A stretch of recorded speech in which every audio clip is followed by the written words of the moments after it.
For the second episode of this series, we're asking the people and the police, is there trust or is there tension? Let's discuss the topic. Welcome to our show. I'm your host. Our show is dedicated to the vibrant and diverse community of Singapore. We want to hear about the issues that matter to you, and we want to talk about it with you. So for this episode, we want to continue with the series, The People and the Police, Trust or Tension. For those who missed episode 1, it was all about trust. We saw how members of the public had trust in the police force. And more importantly, we saw how the police force has earned that trust from the people. And now for episode 2, we're looking at the flip side of the coin. We're going to look at the times when there might be some tension between the people and the police. Now, why does such tension occur? What are the causes? And how can we as a society mitigate such tensions? Well, these are the questions we'll be trying to answer today. So let's talk about it. First things first, what do we mean by tension between the people and the police? After all, the police are also part of the people, right? Yes, they are. But we're talking about situations where there might be some friction, maybe some misunderstandings, or even some conflicts between the people and the police. It could be as simple as differing opinions, or it could be something more serious like allegations of misconduct. So why does such tension occur? Well, here's one reason. Different expectations.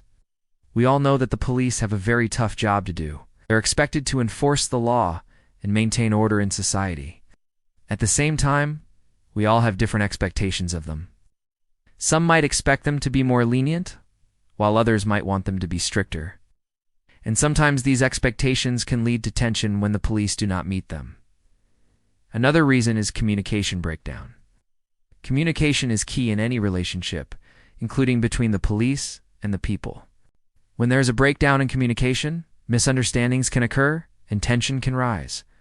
This could be due to a lack of transparency or even language barriers. Then there's also the issue of stereotypes and biases. Stereotypes and biases can also play a role in creating tension. Sometimes people might have preconceived notions about the police or individual officers, which can lead to mistrust and tension. Alright, so these are just some of the reasons why tension might arise between the people and the police. Now let's talk about how such tension can affect our society. When there is tension between the police and the people, it can create a lot of problems for everyone. It can lead to a breakdown in trust, making it difficult for the police to do their work. It can also lead to an increase in crime and a decrease in the quality of life in our community. But thankfully, there are ways to mitigate such tensions. The first step is to promote dialogue and understanding. Open communication channels can help to clear up misunderstandings and build trust. This could involve regular meetings between the police and community leaders, as well as more engagement with the grassroots. We should also encourage cultural competency training for our law enforcement officers. This will help them to better understand the communities they serve and to better communicate with the people. It will also help them to recognize and overcome their own biases, stereotypes, and prejudices. Another way to reduce tension is to hold law enforcement officers accountable for their actions. This doesn't mean that we should second-guess their every move. But when there are allegations of misconduct, they should be investigated fairly and impartially. If officers are found to have acted inappropriately, they should be held accountable. This will help to build trust between the police and the people. Now the next way is to recognize and appreciate the work done by the police. Being a law enforcement officer is not an easy job. They put their lives on the line every day to keep our streets safe. When we see them, let's take a moment to thank them for their service. We can also support them by getting involved in our communities and by reporting crime and suspicious activity. Alright, now that we've talked about how to mitigate tension between the people and the police, let's take a look at real-life examples of where things have gone wrong. One example is the death of Mr. Noel de Castro. In November 2021, Mr. de Castro died after being tasered by the police. This incident sparked outrage and calls for accountability. While the police have explained that the use of force was necessary, the incident highlighted the need for greater transparency and communication between the police and the people. Another example is the case of Mr. Raj Kumar, who was arrested for allegedly filming a police officer carrying out an operation. This incident raised questions about the right to freedom of expression and the limits of police powers. While the police have defended their actions, The case highlights the need for a balance between public interest and individual rights. Alright, so these are just two examples of where things have gone wrong between the people and the police. But it's important to remember that these are isolated cases, and they do not represent the good work that the police do every day. Now let's shift the focus to the grassroots level and find out how residents in different parts of Singapore view the relationship between the people and the police. So we spoke to several grassroots leaders and residents, and here's what we found out. Residents generally have a positive view of the police force, and they appreciate the work that they do to keep our streets safe. However, there are some areas where they feel that the police can improve in terms of communication and engagement.